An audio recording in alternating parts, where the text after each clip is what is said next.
Lifting, carrying, moving, and the handling of objects is something we do every day.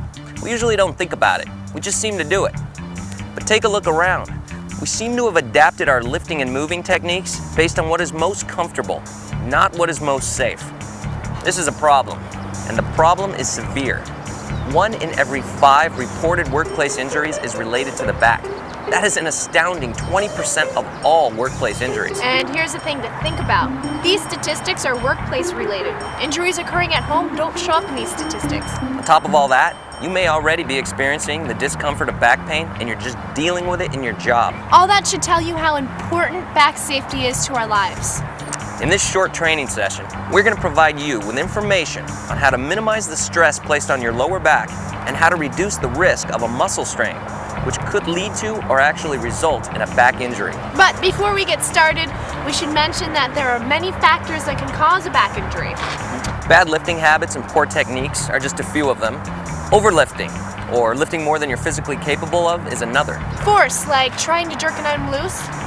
Repetition, similar to someone unloading a pallet. Posture, like standing or sitting slumped over for extended periods of time.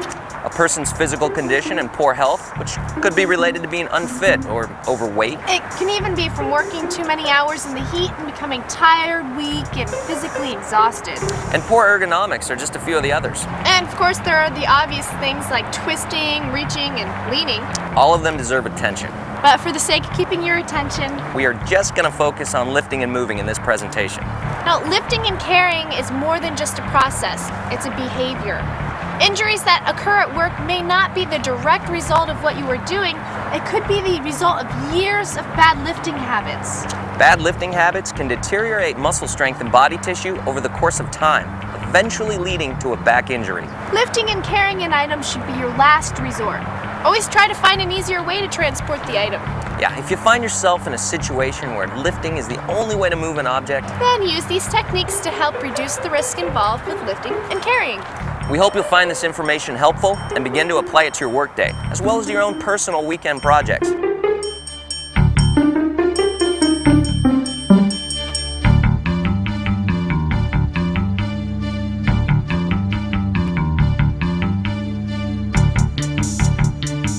There are 3 factors I consider when preparing for a lift: physical preparation, mental preparation, and size. Physical preparation reminds me to stretch before a lift. Having tight or even tired muscles can greatly increase the probability of an injury.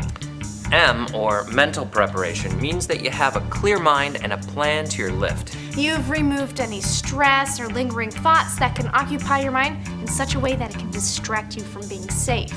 It also means that you mapped out the move, that you checked your path of travel, and you made sure there weren't any obstacles that could interfere with your safety during the move. Things like wet flooring, pipes, cords, or any items, objects, or unexpected traffic that may cross your route during your move. Removing these obstacles not only reduces the risk of having to make an adjustment during the move, but it provides you with a fresh view of your route before you get started carrying the item. Mental preparation is important since most back injuries develop slowly over time.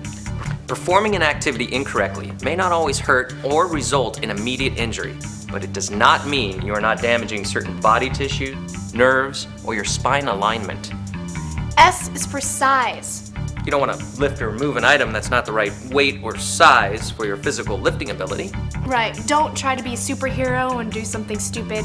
If there's an easier way, use it. If the object is too heavy, get another person to help you. Or break it down into smaller ones. But whatever you do, don't try to lift the item yourself.